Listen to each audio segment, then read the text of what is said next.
মূল ব্যাপার হলো যে আমি বিএনপির হয়ে নির্বাচন করেছিলাম ২০১৮ সালে।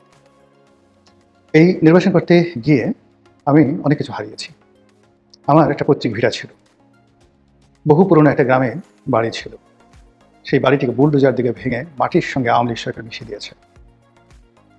এবং সেই বাড়ির সোনা, গহনা, গাটি, টাকা, পয়সা, ফার্নিচার কোনো কিছু আমরা নিতে পারিনি। রীতিমতো মব করে লুট করে নেওয়া হয়েছে। তৎকালীন ডিসি, তৎকালীন এসপি, তৎকালীন টিওনো দাঁড়িয়ে থেকে সেই বিভিন্ন জায়গা থেকে আমার ওই শহরের লোকজন কেউ আমার বাড়িতে ঢুকেনি।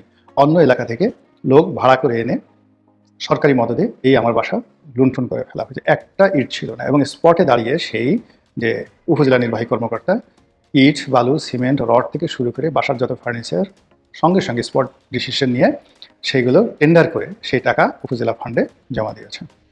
৫ কোটি টাকার বাড়ির ইট, বালু, সিমেন্ট সম্ভবত ৪-৫ লাখ টাকা তারা বিক্রি করেছে। একটা টিউবওয়েল ছিল, ডিপ টিউবওয়েল ছিল, সেটা উঠে নিয়ে গেছে কে বা কারা, এই বিএনপির জন্য।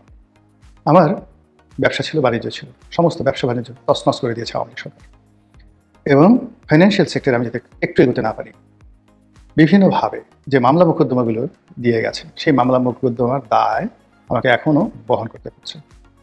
ফলে এই বিএনপি ক্ষমতায় এসছে, আমি বিএনপির কেউ নই, নির্বাচন করিনি, করবো না, নির্বাচনের জন্য কোনো ন্যূনতম আগ্রহ ছিল না।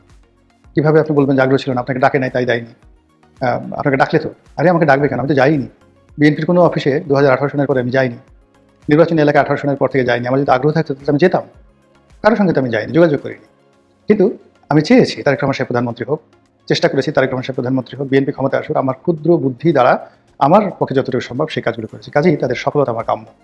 তারা যদি ব্যর্থ হয় তাহলে আমি যা কিছু হারিয়েছি এই বেদনা আমাকে আরও তাড়িত করবে এবং আমার এখন যতটুকু আছে ততটুকু আমি আরও হারিয়ে ফেলব। এজন্য সমালোচনা করছি, সমালোচনা করব। বিএনপির ভালোর জন্য সমালোচনা করব। বিএনপির অনেক লোক রাগ হবেন, অনেক লোক ব্যথা পাবেন, কষ্ট পাবেন, কিন্তু যারা সত্যিকার অর্থে বিএনপি করেন, জ্ঞান আছে, বুদ্ধি আছে, তারা খুশি হবেন।